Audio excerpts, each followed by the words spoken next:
I'd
like to welcome you here.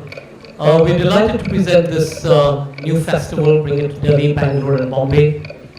13 years ago, we started presenting work in Edinburgh, the Edinburgh Festival. It's a place that we go to regularly every year. It is the mecca of the arts. It's got over 3,500 shows, and each of them are quite amazing. For the last 5 years or so, I've noticed that perhaps more for economic reasons than anything else, shows have been getting smaller, performers have been solo performances primarily, and what that has done is actually focused attention on the script, or the quality of the script, and the quality of the acting. And having seen much of this work over the last 5 years, and there's a growing trend in a sense to do biopics, talk about people who've been in history, look at historical figures. What came together was this year's festival, somewhat accidentally. It's not that we began by saying, hey, we're going to do a history lesson at going solo. It's just that Pip had 2 wonderful productions, and we commissioned one in South Africa for our festival. And 3 of them came together to represent what happened, the important moments in history in the last century. We would have loved, of course, to have completely packed houses day in and day out, not just here, but in Bangalore. So I hope that if you've enjoyed the previous shows and you enjoyed this show, you'll tweet your friends in Bombay, you'll Facebook them, or you'll email them asking them that they must go and see the shows. It begins on the 19th at the Sapphire Hall there. So please feel free to take a photograph without a flash. Please feel free not to take a call when your phone rings. There is a satellite sort of hovering above that will reduce you to dust the minute you pick up, the minute your phone rings. So please put it on silent. Just to tell you, we are also reviving Friends of Music. For those of you who are old Friends of Music fans, it's coming back after a hiatus of 8 years, and that's on the 20th at Blue Frog. Our festival, the Kahani Festival for young kids and adults, will happen in November in Delhi. And then, of course, the Jaipur Literature Festival dates are 17th to the 21st of January in Jaipur. You can go online at www.jaipur literature festival and check, make your bookings if you wish to. Of course, it's free entry, but you need to register. So on behalf of Teamwork, we'd like to thank our many sponsors, Louis Philippe, for supporting this festival. Without them, we would not be able to do this work. Tickets, as you know, is only one fraction of what goes into paying for theatre. We're hoping that in the long run, each and every one of you will buy tickets and support the arts. In Delhi, we have a free culture.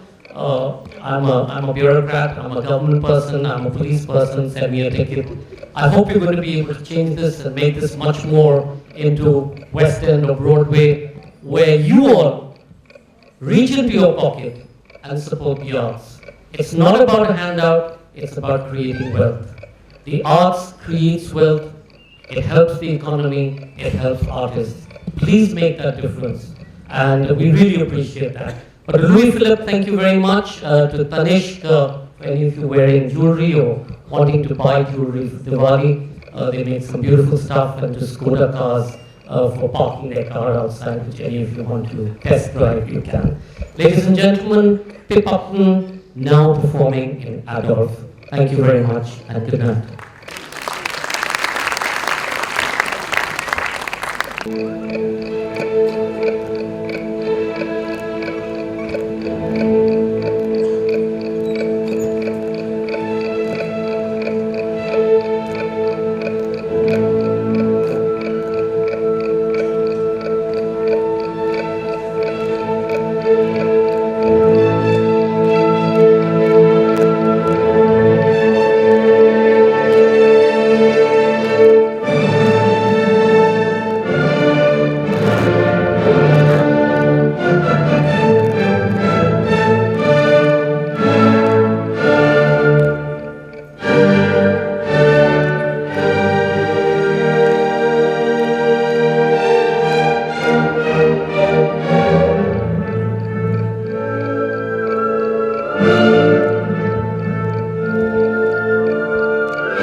Stay away from me, Morel, stay away.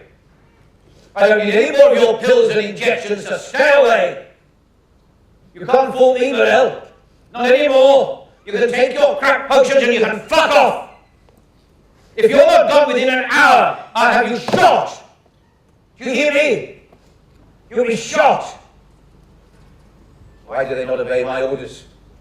How can they think they know better than me? I am the leader chosen to lead them to glory. Too many weak, small-minded traitors. Where are they now? They should be here with me. Ribbentrop, Goering, Himmler. Stand to attention when I come into the room. Discipline will be maintained until the end. Discipline and respect. Without that, you are no better than that rabble that is knocking at the gate. If Morel hasn't gone yet, just take that bastard outside and shoot him. You, do it, now!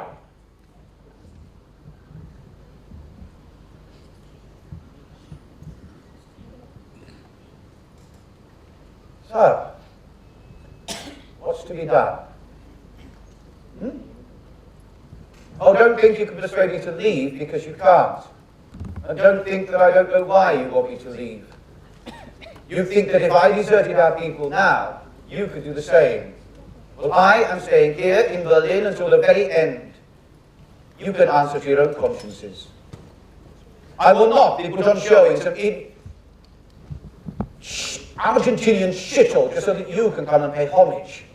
I will not be a fucking peep show. I've done my duty. I've alerted the nations to the truth. If ever Europe is to prize itself from the shit of mediocrity, it must wake up and take notice. You must make it take notice. Yes, you! Sit up straight. Be proud. Tomorrow belongs to you. I cannot promise you that I will rise again from the dead. My Holy Spirit will not descend upon your heads to give you strength. I am not going to come again in glory. No. The church can keep its monopoly on cheap theatricals. It's fine. It will be up to you to continue the struggle, to convert, and to bring about the final victory that has been denied us this time. Relax. The time will not be long in coming when you will be asked to explain yourselves. You'll be called to account by the very scum that we have laboured to erase, and yet it is not they who can pass judgment on us. That judgment will be passed by the eternal court of history. Oh, they can pronounce us guilty 1,000 times over, but the goddess of the court of history will smile. She will tear to tatters the briefs of the state prosecutors and the courts, because she acquits us. Once the current difficulties have been resolved, Admiral Dönitz is to become the right president and supreme commander of the armed forces. To him, you will all repledge your oaths of loyalty. never consider the Reich secure unless for centuries to come we are able to offer every descendant of our race a piece of ground and soil he can call his own. Never forget that the most sacred of all rights in this world is a man's right to the soil he wishes to cultivate for himself. And the holiest of all sacrifices is that of the blood poured out for it. It fills me with shame when I consider that I have lost more blood shaving than on the battlefield, and yet destiny ordained it be so. The German Reich, as a state, embraces all peoples of our race, and has the task and the duty not only of preserving the very purest of our race, but of raising them to a dominant position. Therefore you must set race at the very center of your lives. You must take care to keep yourself pure. I charge you all, here and now, to maintain all of the racial laws in all of their severity. Slacken the reins of authority. Give more liberty to the individual, and you are driving people along the road to decadence. If man were given complete liberty of action, he would immediately behave like an ape.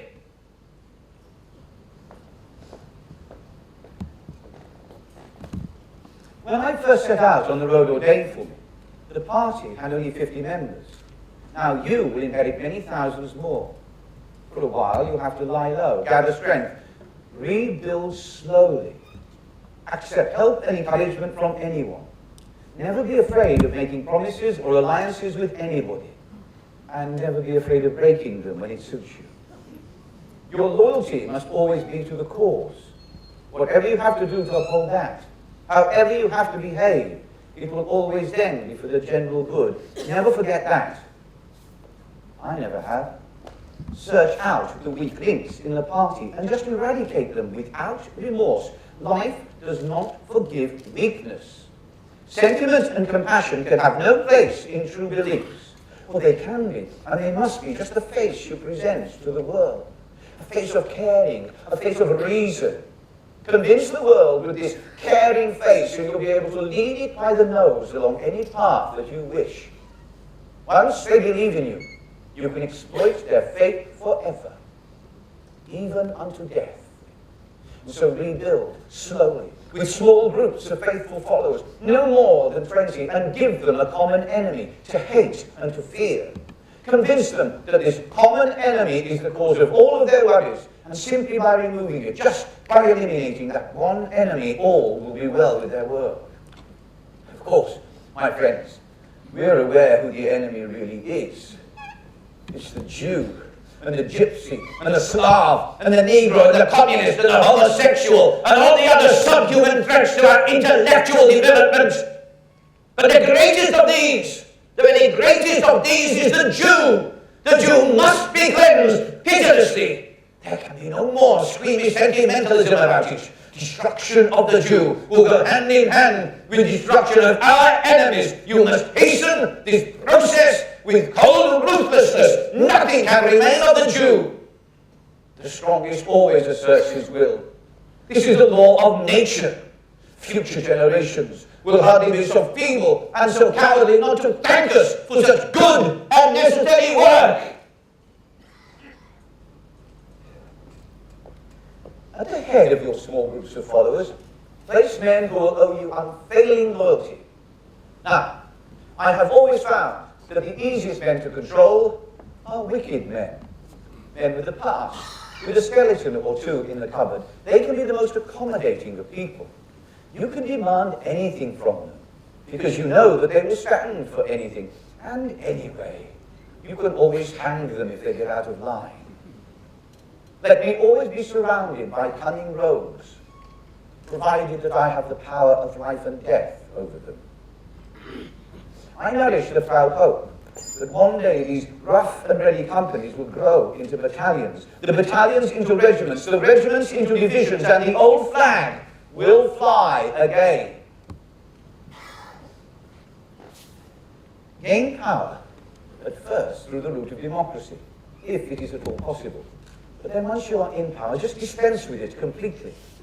You've no need of it. It's just a tool to allow the masses to believe that they are in control. But the masses are weak and effeminate. The masses want strong leadership. The masses need to be led. True democracy exists in the election of a leader. It can only succeed in allowing total control by the leader. It has nothing to do, absolutely nothing to do, with the weakness of submitting to the will of a majority. That can only lead to the demolition of any idea of true leadership. Once you are in power, sign any agreement, any treaty, any pact of cooperation with anybody. I have always been ready to sign anything, because I know there has never yet in history been a sworn treaty that has not sooner or later been broken. Promises, my friends, promises are for publication, not for fulfillment. The rest of the world really wants to believe that you believe in peace. So, you just have to tell them that you do and they'll believe you. Because it is so much more comfortable, so much easier for them to do so. By constantly stressing Germany's need for peace when I came to power, I was able to set our nation free. I was able to rearm the German people for each successive step forward. Great Britain, Poland, Russia, Hungary, France, even His Holiness the Pope, they all signed treaties with me. And then, why then they just stood feebly by and watched, as I decided that the time was right for Germany to break the treaty. I have been Europe's last hope. She has proved impervious to charm and to persuasion. She's proved quite incapable of refashioning herself voluntarily. So to take her, I've had to use violence.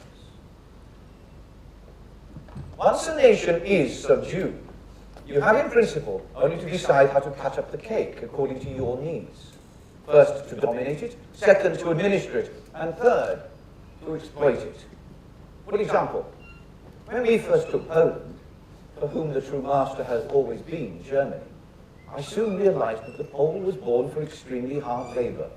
Therefore, all members of the Polish intelligentsia had to be eliminated. The standard of life had to be kept very, very low. The Catholic Church and priests, well, they were all encouraged. Because you see, they keep the Pole quiet and stupid and dull-witted with this promise of a better life to come. We established our racial cleansing camps in Poland. There's no need for our people at home to know exactly what work we're carrying out. All that the people need to know is that our work is for their greater glory. You can remove all troublemakers, all subversives, all idlers, all malcontents, just remove them permanently. And without any explanation. Death solves all problems. No man, no problem. You see, if the people's lives are free from strikes, if the people's lives are free from riots and disturbances, if the people's lives are free from the pains of hunger and poverty, they will ask no questions of you. Indeed, they will sing your praises and heap their thanks upon you. And so that is why you must speak to the people as often as you possibly can. Organize huge rallies for them to attend in their thousands and thousands, rallies that are full of pomp and ceremony to impress them with your power, your superiority. Leadership is the power to move masses. Repeat your message to them over and over again. A lie can become a truth if it is stated with conviction again and again and again. Say something once and no one will notice. But you keep repeating your message over and over and over, again and again and again, louder and louder and louder, and soon they'll be joining in the chorus with you. Give them slogans to chant. Give them mottos to live their lives by. Deride and abuse your enemies without mercy. Propaganda is your greatest weapon. The spoken word can move a mass of people in a way the written word could never achieve. For within every mass of people, there are lonely individuals. Individuals who for the first time find themselves part of a wider community. A community that needs them. A community that feeds them. Make them believe you need them. Make them believe you will care for them. Make them believe in you, and you can send them out to their death singing our songs. You must take care to keep yourselves pure, for it is from your seeds that the great beings of the future will grow. a new race to govern the earth, a new Garden of Eden, people with gods and goddesses. Forget marriage. Oh, forget marriage. It is not for superior beings, such as you and I. No, marriage creates demands. That is why it's so much easier to keep a mistress, and so much more entertaining. A man should be able to leave his mark on a woman. It's what women like.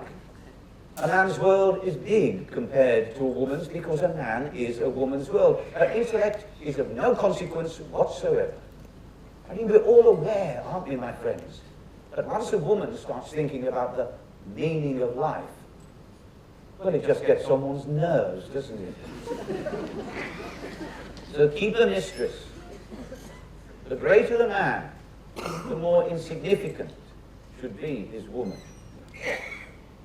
But for breeding, you must search out only the most beautiful, the most desirable, the most perfect of specimens and set them aside, protected, pampered, guarded, just for you alone to use. I would have thought that 100 of you fine, upstanding young gentlemen would have been able to service, now what shall we say, 1,000 such desirable specimens? And so you see, being the fathers of a new race need not be too onerous a duty. We must now say farewell.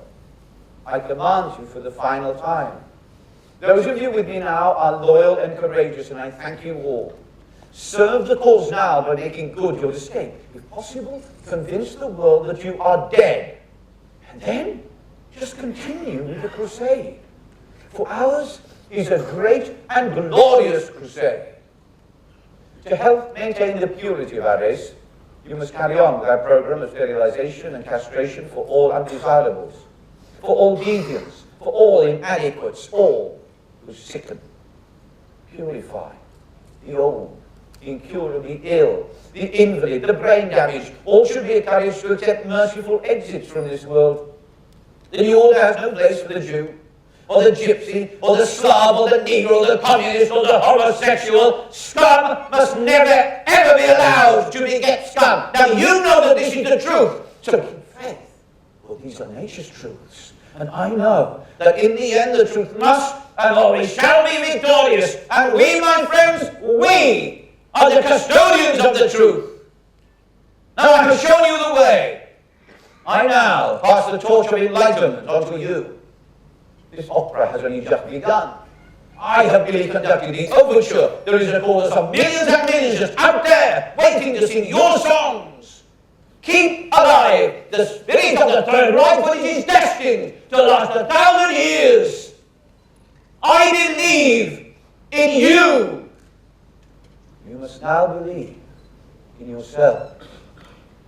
You must live forever. You can become gods and legends. You can take the world and you can make it yours.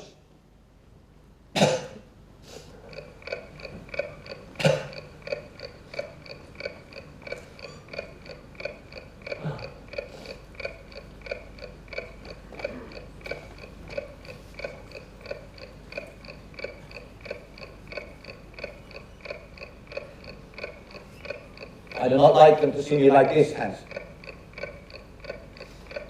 The life's hurt. My hands are trembling so much, I will hardly be able to hold a pistol when the time comes, and yet I must do it. I know that there are none amongst my men who would carry out this duty for me, and I will not fall into the hands of the Russians. Go to my quarters. You'll find written orders promoting you to head of Luftwaffe with immediate effect. You must prepare your plane. Fly south as soon as it is safe to do so. Fly south and find Himmler. You must arrest him and shoot him. He's betrayed me. You will also find my orders, giving you my portrait of Frederick the Great. This is a personal gift, in recognition of your many years' loyalty and courage, but mainly in recognition of your friendship. You must get out, Hans. You must get out, while you still can. Tell no one what you're doing. I mean, follow who you like. Follow any of them, but trust none of them, especially Bormann. Never trust Martin Bormann. On your way out, tell the civilian rabble that they can come in next. I have to say goodbye to them, I suppose. Tell Ava to sit somewhere near the front where I can see her. The rest can sit where they like, I don't care. No! Ask Julius if as a final favour to his Führer, he will sit right at the very back. I cannot stand a cripple near me any longer. Farewell, Hans. Just make haste and go. That's an order! Farewell, Hans.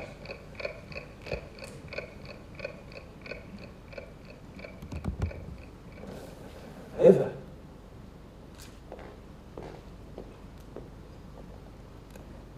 Eva, your hair. It's my favorite dress.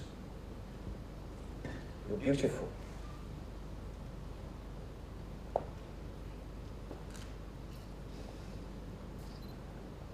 Thank you all for joining me in what is destined to be our final meeting together.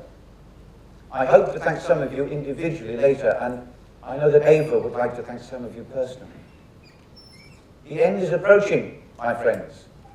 I will remain here in Berlin, and I will shoot myself when the time comes. For it is in this city that I have had the honour of giving orders. Now it is I who must obey the orders of fate. I'm no longer strong enough to fight on the battlefield. I would not leave, even if I could. The captain goes down with his ship, but you are all free to leave. Any of you who wish to leave, and I do urge you all to do so, must prepare once we have finished here. I've just given orders for a plane to be ready in 1 hour's time. It will take you all to the south. Some of my staff have begged me to be on it also, but finally we've agreed. My place is here, at the head of my people. It's finished. It's over. There's no hope left. I order you to leave! Especially you ladies, you must get out while you still can. Well, if any of my generals have been as brave as you, they have lost us this war. With them in command, my orders are never betrayed. They have betrayed us, my orders are never carried out. No allegiances are kept, no honour is lived up to, there is no betrayal I have not endured. Only you have remained true to the cause. I can rely on no one. No one but you. And so it is to you, my true friends, that I have decided to make my final testament.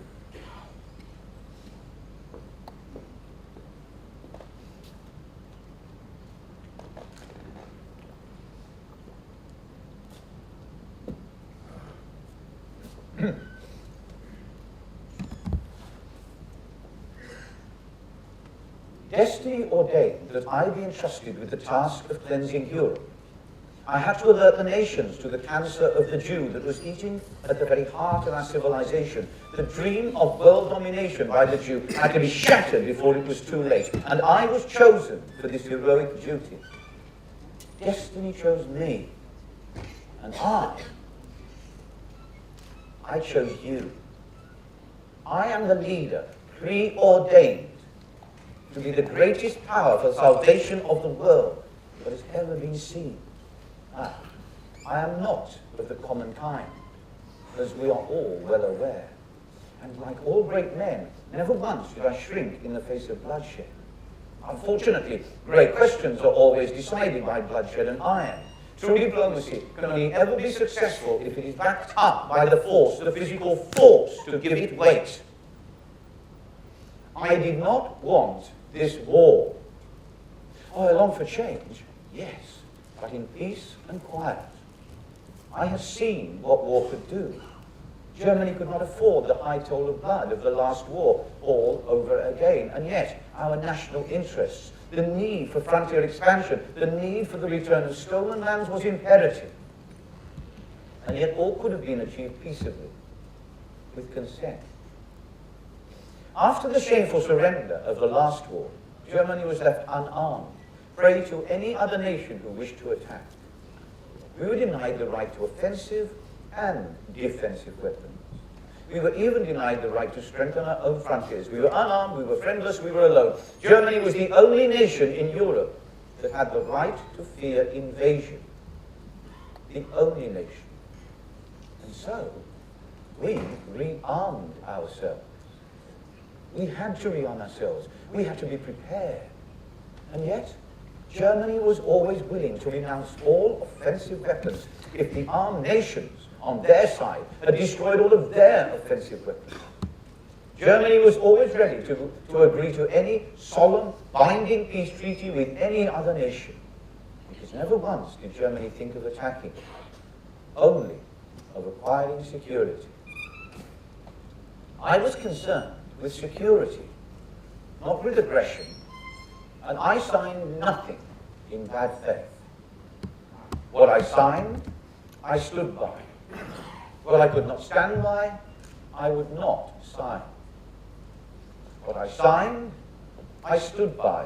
What I could not stand by, I would not sign. The peoples of Germany had been unjustly saddled with the guilt of the last war, as if we alone had been responsible for the catastrophe.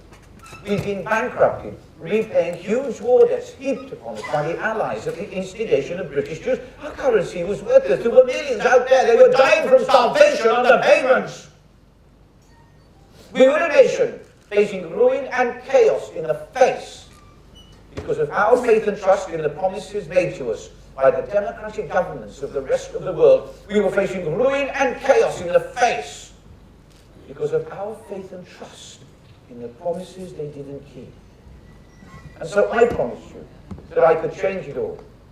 I promised you that if you put your faith and trust in me, I could change it all. And you did put your faith in me. And I did change it all. And so it's now you, the German people, who must weigh, design, and judge. And should you decide that I have failed you in my duty, then you, and you alone, are perfectly at liberty to crucify me. I have followed a path laid down for me by precedent, by all the assurance of a sleepwalker, and I've done it all to the glory of Germany. How can it be judged wrong when I have always put the German people first? I banished unemployment. All Germans who wanted work had work. I built roads and railways, the envy of the world. I designed buildings to make the world gasp. I encouraged the German family with marriage allowance and child grants. I gave every German the right to free education. I gave every German the right to free medical care. I persuaded German farmers to feed German people. I brought German industry to full capacity. Me, my dream, my vision for the German people. I gave food, I gave hope, I gave pride back to all Germans. I created the Third Reich out of the ashes of humiliating defeat. And I did it all to the glory of Germany. How can it be judged wrong when I have always put the German people first? I know that when you look back, you will remember how in 1933 all lawyers, all bankers, all men of power and influence, all were Jews. How proud you must be to have changed that. The passions, the parades, the rallies, the Olympics, the prosperity. Can any of you remember better times? No. Of course you can't. Because for Germany, there have never been better times. And how our people thanked us, showering us with gifts whenever we set foot outside. Every year on my birthday, so many thousands and thousands of gifts. Even last week, it took Ava days sorting through them. Now these are golden memories of a golden crusade. Everything that we have achieved for the German people, we have achieved with an open and with an honest heart. The efforts and the sacrifices of the German people in this war have been so great, I cannot believe they've been in vain. The seed has been sown that one day will grow into a truly united nation. One day, all men will learn to respect one another. One day, the intellectual will respect the manual worker, and vice versa. For neither can succeed without the other. And it is from them both that the new man will grow. The man of the German Reich. Centuries may pass, but from the ruins of our great monuments, from the ruins of our towns and villages will arise again, that ever-present and that growing hatred for those who must bear the responsibility for this unnecessary conflict. It is the Jew and his acolytes. Germany has been forced into this pitiless war by those international statesmen in the pay of the Jew.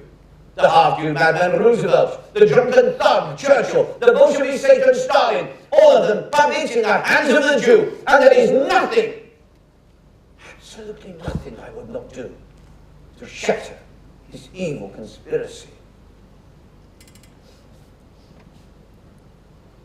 I was promised the ultimate weapon, my friends, a bomb so hideously destructive that to have used it just once would have brought all of our enemies to their knees. Total world domination. But it's not to be, because for Germany, this bomb is too late. Oh, the Americans will soon have it. Oh, do not fear, the Americans will never use it. The Americans are weak and effeminate. It takes great men to take great steps, and they're not great men.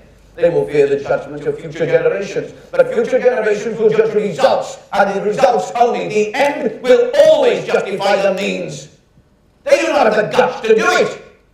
But I would not have hesitated to have ended this merciless war with just one stroke of unimaginable horror and destruction, because you cannot fight a war by the rules of the Salvation Army. We've been surrounded by barbarians, by deviants, by adequates who are feeding off us, sucking our lifeblood and pulling us down into their mediocrity.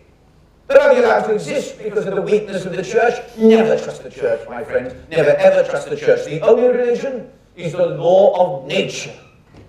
Survival of the fittest. One day, science will determine the roots of the human species and destroy all religions at their very foundation. But until that glorious dawn of enlightenment, we can be sure of only one thing. We are all children of nature. And like all children of nature, we're subject to the laws of nature. Anything too weak, anything ill-adapted gets eliminated. Science demands the evolution of the highest of our species at the expense of the best. And so, when I see that our evolution is threatened by the cancer of the Jew, then to me, sentiment gives way to coldest reason. The Jew and all his kind must be cleansed from the face of the world. Now I have shown you the way. You must all put on the mantle of the crusade. For we live in a time when the final battles are in sight. The only alternatives are victory or annihilation. For I am the vine, you are the branches. Whoever remains in me, with me in him, bears fruit in plenty. But cut off from me, you can achieve nothing. Greater love hath no man than this, that a man lay down his life for his friends. If the world hates you, you know it's hating me first. If they persecuted me, you know they will persecute you. For behold, be on your guard. I stand at the door and I knock. If any man should hear my voice and open the door, I will step into him. Hear! All ye are the ears to hear. For all around you there are fornicators. All around you there are idolaters, lovers, and practice their deceit. Resist them, fight them, destroy them with all of your means. And then one day the victory will be yours. It will be mine. It will be ours.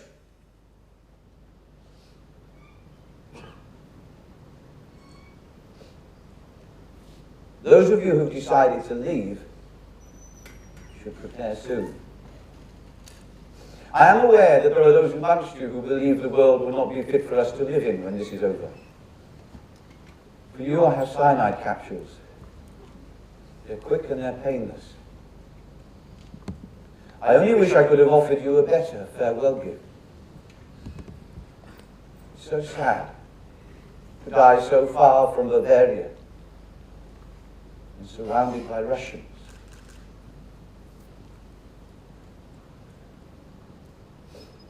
Never forget, you have been part of a glorious crusade. One day, sooner than any of you may realize, a truly united nation will arise out of my ashes. It will unite Europe and bring about the final solution to the destruction of the Jewish bacillus and the supremacy of the Aryan being. This is not the end. This is not even the beginning. This is just a step along the way. We have started this journey together, so now you must complete it without me. Auf Wiedersehen. Sing Heil!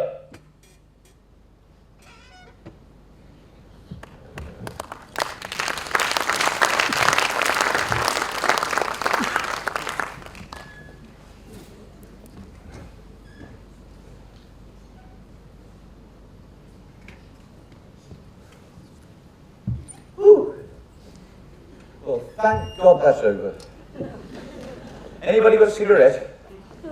I'm not joking, it's bloody hard work up here. I'm gasping for a fag.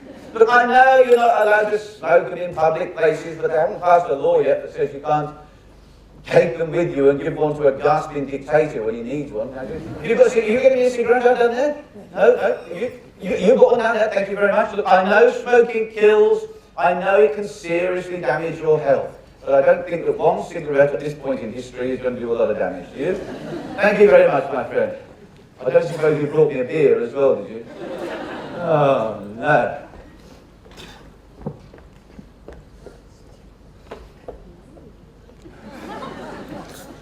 Cheers. Happy days. Oh, that's delicious. Right. Now, I don't know about you. I've had enough of that. And I've had enough of that life. Woof! Off it goes. Now, before we go any further, I want to give a big thank you to three very important people who've been up in that lighting box, twiddling their knobs and putting the lights on, putting the sound on, putting them down, and making me look so much better than I really am. So I'd like to say thank you to these important people by giving them a great big round of applause. No, wait a minute. I'll tell you when.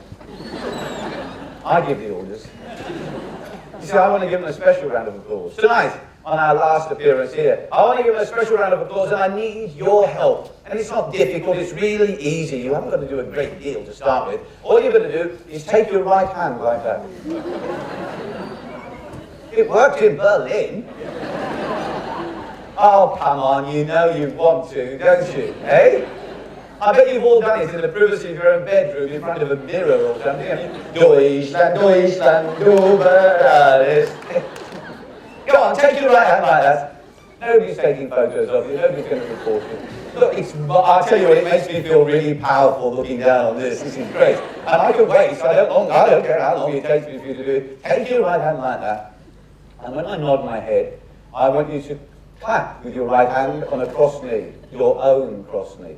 You ready? Go! That's enough, that's enough. If you give technicians too much applause, they're going to want to be actors, aren't they? Let me tell you, there just aren't enough jobs to go around for that to happen. Right, it's time for me to get comfortable now up here before I go any further. And I have to tell you, I am going to go quite a lot further. You have to be very careful with this jacket, very, very careful. Every night when I take this jacket off, it has to go in a safe to keep it under lock and key. I only got it back off Prince Harry 3 weeks ago. This is the only show on tour in the whole of the world that's actually costumed and sponsored by the British royal family. Yeah, and their cousins. Mind you, I must admit, I do feel a bit guilty trying to scrounge a fag off you. I do. I mean, you've come out on a beautiful, beautiful evening. You've paid all this money for a theatre seat to listen to me ranting and raving for goodness knows how long, and then I try and scrounge a fag off you. It doesn't seem fair, does it? And you know, I have to be really careful how I do it these days. Really, really careful. I mean, this show's been very successful. I've now performed it over 20 different countries. This is the 3rd time I've been to India. And it doesn't matter where I perform, I always perform in English, because I can't speak anything else. But the reason I have to be careful is that in some countries, there are certain English words that mean something completely different to what they mean in other countries. And if I'm not careful, I could get it wrong. And if I got it wrong, then I could offend somebody. And obviously, the last thing I want to do is offend anybody. I mean, I'll give you an example. We did the show 6 months ago in San Francisco. I asked the audience for a fag, and half the audience walked onto the stage.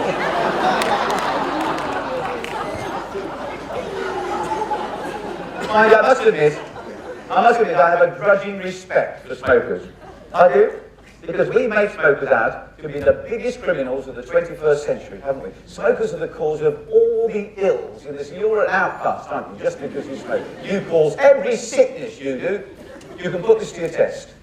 Go to your doctor one day, soon, and tell him you've got a very painful case of hemorrhoids, right? Piles.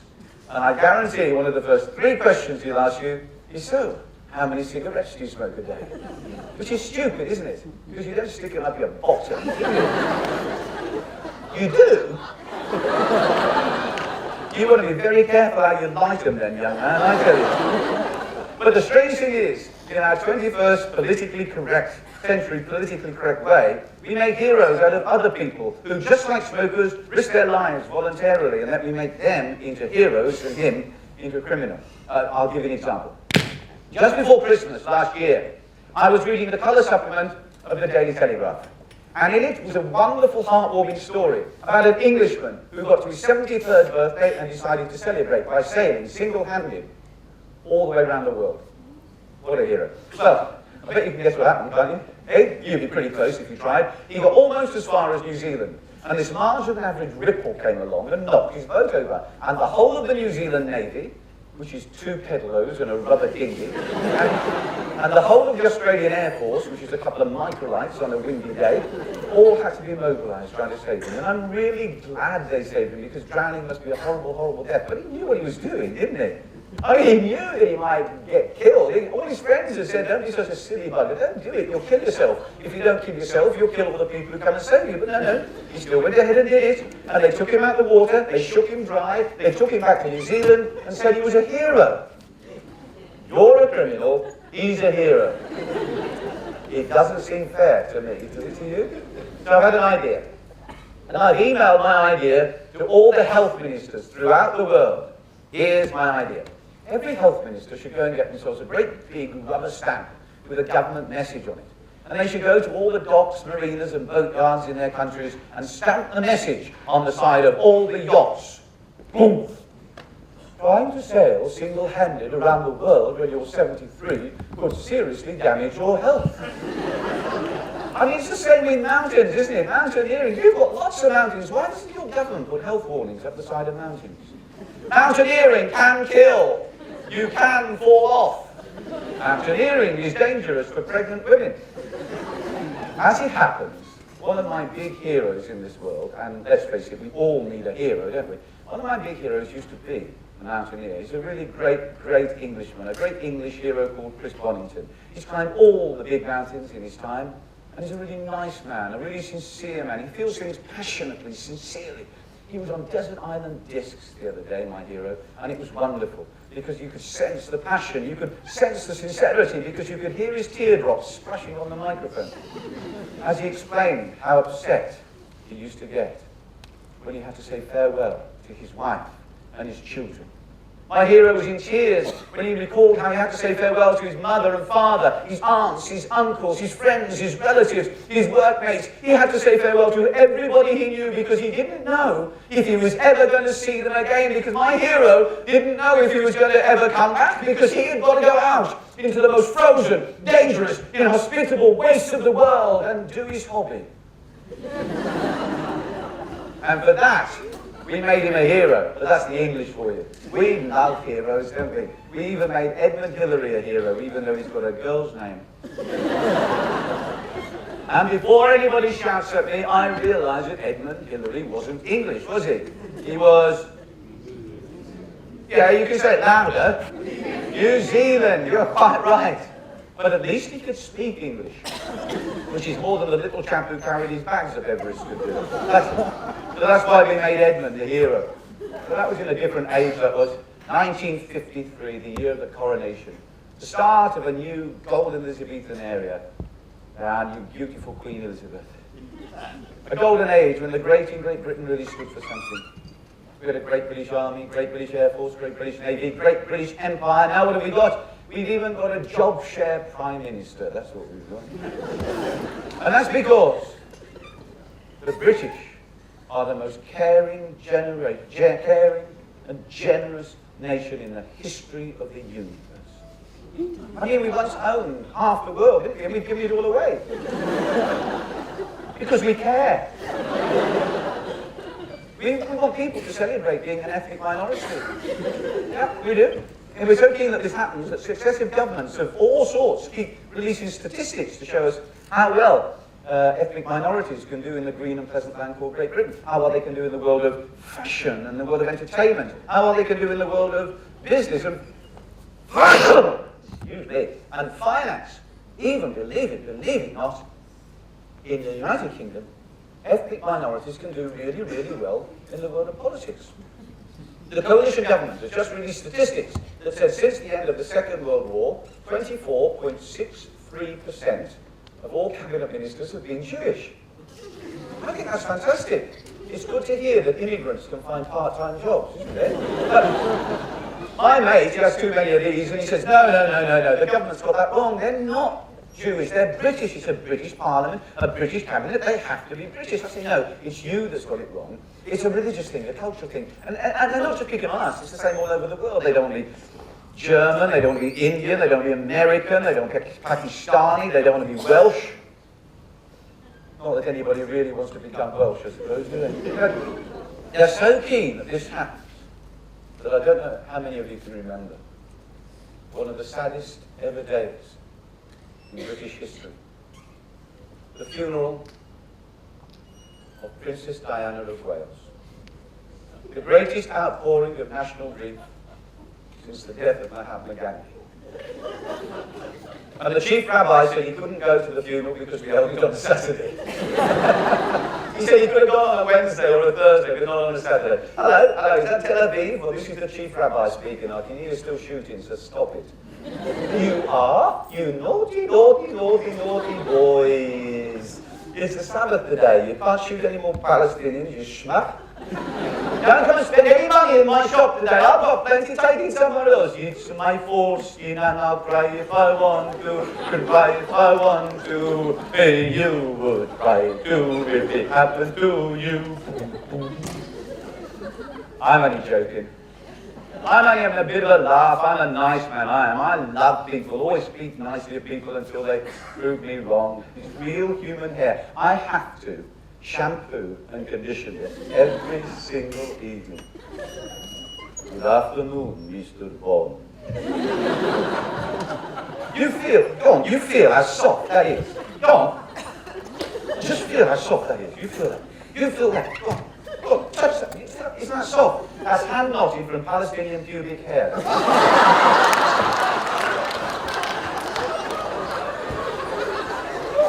It's available from PalestinianPubes.co.uk. I've got to put it on your lip, haven't I? Where do all the terrorists come from? They're all Palestinian, aren't they? Iraq, Iran, Afghanistan, that's just a diversion. That's just an exercise in the desert for a few European soldiers to go walk about and American pilots see if they can shoot them. No, they're all Palestinians, terrorists. If they're not Palestinians, they're trained by Palestinians, they're ordered about by Palestinians, they're financed by Palestinians. And we don't know what to do with them anymore, do we? We've got no real leaders. There's no men in charge anymore, is there, eh? I had great hopes of this chap in America. I thought he was going to be fantastic, old Barack. But his first term of office, it was just, well, it was a triumph of style over substance, wasn't it? I mean, he would tell us something, and then his best mate, Hillary Clinton, would agree with him. And then Hillary would tell us something, and he'd agree with her. And he'd tell us something, and she'd agree with him. And then we'd all believe it, because it was in black and white.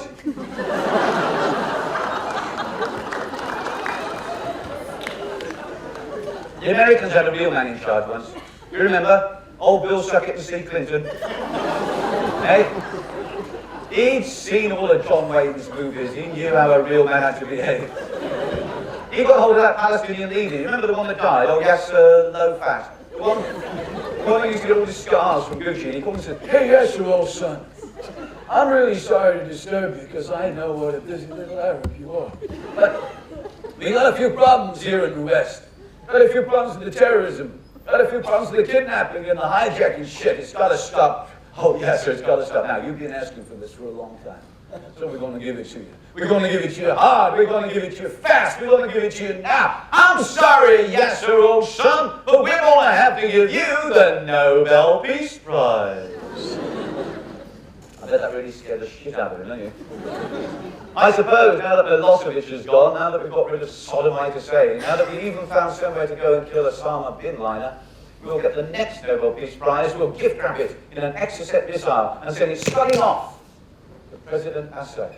You know, years and years, no, not years, unfortunately, decades and decades ago, when I was at school, in the corner of the history classroom, we had a great, big, beautiful globe. When my history master wasn't looking, I could tiptoe over to it, and I gave it a spin, and it went round and round and round. And when it was spinning round and round and round, there was a bright pink blur all the way around the middle. Do you know why that was? Shall I tell you why that was? Because it was really exciting for me as a young English schoolboy. It's because once upon a time, on globes and atlases and maps, every major country had what was called its own political colour. And they used to colour in all the land that they had conquered. And pink is Great Britain's colour. Pink. A colour to be proud of. And that bright blur all the way around the middle of the earth, that was our empire. An empire to be proud of. And I was proud of it because I learned in my history lessons that not only did we own 3/4 of the world by right of conquest, but we civilized it as well, didn't we? I mean, ask yourselves, where on earth would Africa and India be today if we hadn't civilized you and given you the English way of life? And did you ever say thank you? You just turned into little Englishmen yourselves and started shooting at us, calling us the oppressor, the colonialists, we imperialists, we want our country back, bang, bang, bang, bang, bang. And so what did we do? We taught you all how to play cricket. Bugger, Tendulkar. And then, as soon as you started beating us, jolly good shot, little boy. Well paid. Well, I think you've shot enough of our chappies now, don't you? And we've got absolutely everything we could carry out of your country, so you can have it back. We're going home and we're going to leave you behind. Oh, golly gosh, you're not. We're all coming home with you. I want to stop being silly now, just for a moment or two. Stop being silly and be really, really serious, because I want to tell you a parable.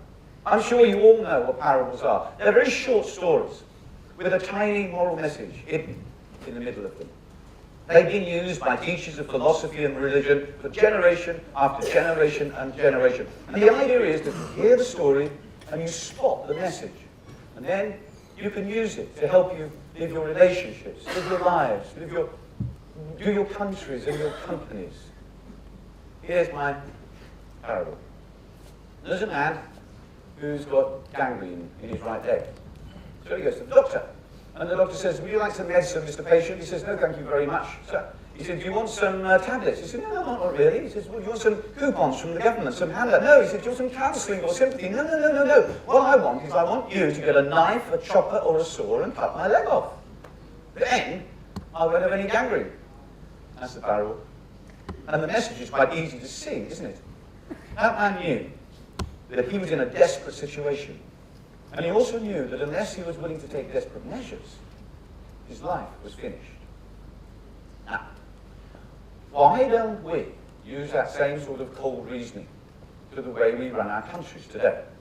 For example, if there should ever be, and I pray to God there never is, a global financial crisis, and perhaps you can't balance the social security books, or perhaps there's not enough jobs to go around, why don't you just get all the immigrants together and send them home? There'll be jobs and money for everybody, wouldn't there? If you've got a colour problem, get all the coloured people together and push them off a cliff, because then you wouldn't have a colour problem. If you don't trust Muslims, why don't you put them all on the next flight home? Because if they're not in your country, how can they set off bombs in your country? Now, you're probably not expecting to hear this from a little old English actor, but I think we're in a desperate situation. And unless we're willing to take desperate measures, the way of life that we have taken for granted for generations after generations isn't threatened. It's finished. I work hard. Really, really hard. I bet you all work hard. I bet you pay lots and lots of tax. And we bring our children up, don't we, to show respect for their fellow human beings throughout the world. Can you imagine how tough it is for them to understand when they can see on the television how much of that hard-earned tax is wasted in countries where they're too stupid even to grow food for themselves? How much of it is wasted in prisons, keeping criminals comfortable? It's time that criminals pay for crime, not victims. I mean, I want our kids to wake up in the United Kingdom in a green and pleasant Christian country called Great Britain. I don't want them waking up to discover they're living in a green and pleasant Islamic state.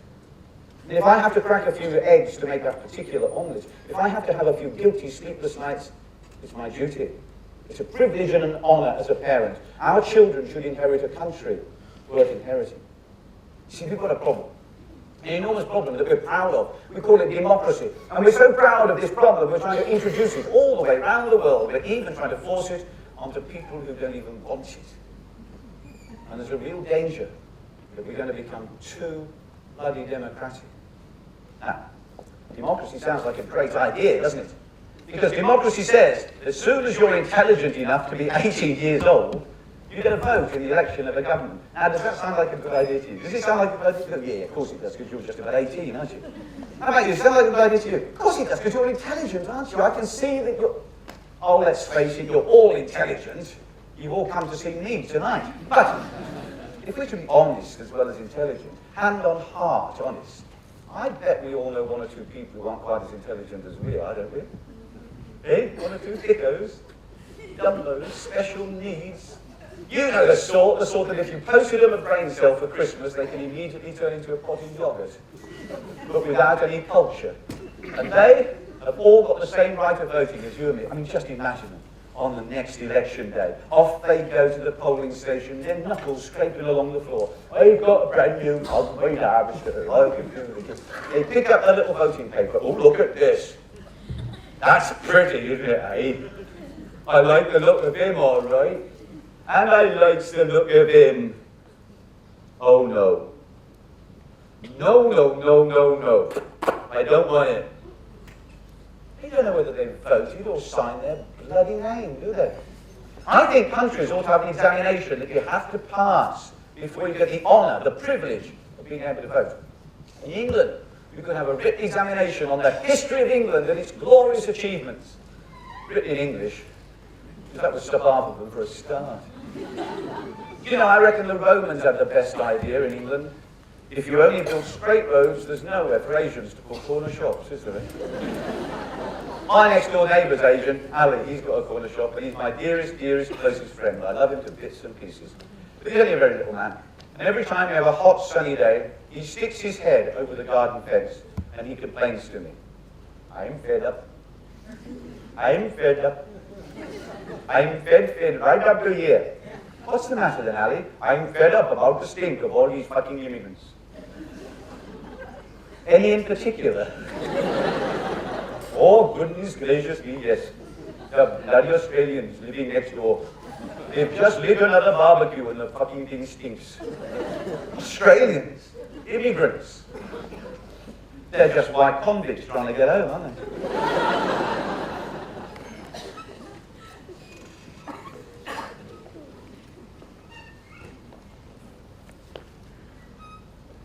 My father died in World War II. My father and two of his three brothers. Many of his classmates, 18, 19, 20, 21 years old. His whole squadron was wiped out in one afternoon, just like that. And they really believed that they were putting an end to ridiculous clowns like this in the world. Like hundreds of thousands, no, not hundreds of thousands, millions and millions of young, wonderful people all the way across the world. My father was willing to go and lay down his life for what he believed was a land fit for heroes. And yet, you know, there are days when I wonder if I live in that land. Days when I wonder if I have grown up to be one of the heroes my father was so happy to die for. I mean, do me a favour. Do me a favour. When you get home later tonight, in the privacy of your own homes, ask yourselves this question and answer it really, really honestly to yourself. What do you really want from your country? Do you want a country that educates its young? Yes, of course you do. A country that heals the sick? Yes, of course you do. A country that cares for its old and its needy, where your wives and children can walk safely in the streets after dark. A country that holds its head high in the world with pride. Or are you content to allow illegal immigrants, political refugees, asylum seekers, the special needs minorities to rob you of your birthright, are you? Because I'm not. And I'm not on my own. There are hundreds of thousands of us just waiting for a leader to say these things, waiting for a leader who has the guts to speak the truth. Because we know it's the truth, don't we? And when we've got a leader, we'll go straight to the government and we say, you've tried your hardest, you've done your best, now give us our country back. Because if you won't give it us back, oh by Christ, we'll use force to take it from you. No popery! No popery! You know, I reckon that if I could kill every Catholic, or I could kill every Protestant, Ireland would be a marvellous place to go to for a holiday. Once we've shot every Jew on the West Bank, there's going to be peace within Palestine. Apartheid was the only solution. The black is a subhuman life form. The only good nigger is a dead nigger. All Americans are despawn. I'll say to the duty of every Tutsi to kill as many Hutus as possible. It's the duty of every Serbian to kill as many Croatians as possible. This is my farm. You had bastard, and I'm taking it back from you today. But that's my farm! 5 generations it took of my family to build that farm. I give him 5 years and he won't even exist at all. I've got to stop him. Teach him a lesson. I've got to stop them all. Teach them all a lesson. I've just killed him, though. No, because if I just killed him, that would be murder. That would be a tragedy, no. In order to teach them a lesson, I have to kill lots and lots and lots of them. Because if you kill lots of them, it's not a tragedy. Just a statistic. That's why the black man has got to die. Or maybe this time it's the white man that's going to die. Or the Indian is going to die. The Pakistani is going to die. The Arab, the Jew, the Protestant, the Catholic, the Muslim, the Hindu is going to die. The old, the lame, the brain damaged, the weak, the meek, the homosexual, the lesbian. All have to die. All have to be sacrificed to the glory of the greater good.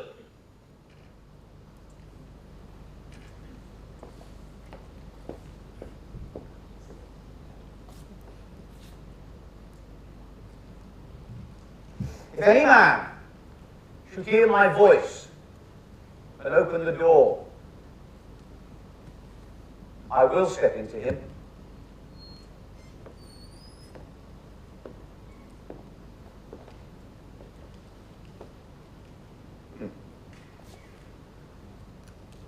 I don't need a second coming. I never went away. You hear my voice everywhere. Every day, in the shops and the offices, in the classrooms, on the playing fields, in the bars, the cafes, the clubs, the discos, in the newspapers, on the radio, on the television, even at home. And when you hear my voice, what do? Argue with me? Or do you ignore me? Or sometimes, just sometimes, you find yourself stopping, listening, laughing at some of those stupid old jokes, and then, just occasionally, nodding your head in agreement. If I knock loud enough, and hard enough, and often enough, will you be the one who opens up that door and lets me in? Will you? Let me in, because you see, that's all that you have got to do. Just let me in. I can do all of the rest.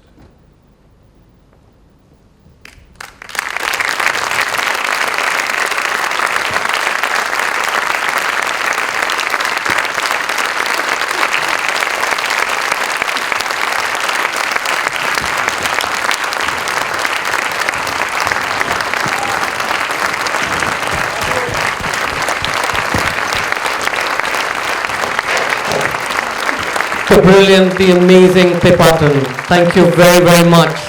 Pip, perhaps you don't know that even here in India, among the liberal Indians, we are thinking about trading in our democracy, which is inefficient, for a strong leader. Of course, history will judge whether we do that or not, and therein lies a story for another play, which we may not ever be allowed to perform, but we will see that. Thank you all very much, Pip, Utton, Nikki out there, to my wonderful colleagues, Suraj, Minhal, Reema, and our brilliant President, Preeta Singh, wherever she is. Thank you very much, Preeta, for finding all the money for us. May we get more such brilliant plays. And to all of you for coming night after night, that's a lot of information you can go back and digest, sleep over. Hopefully it's not a restful sleep. Good night, and thank you.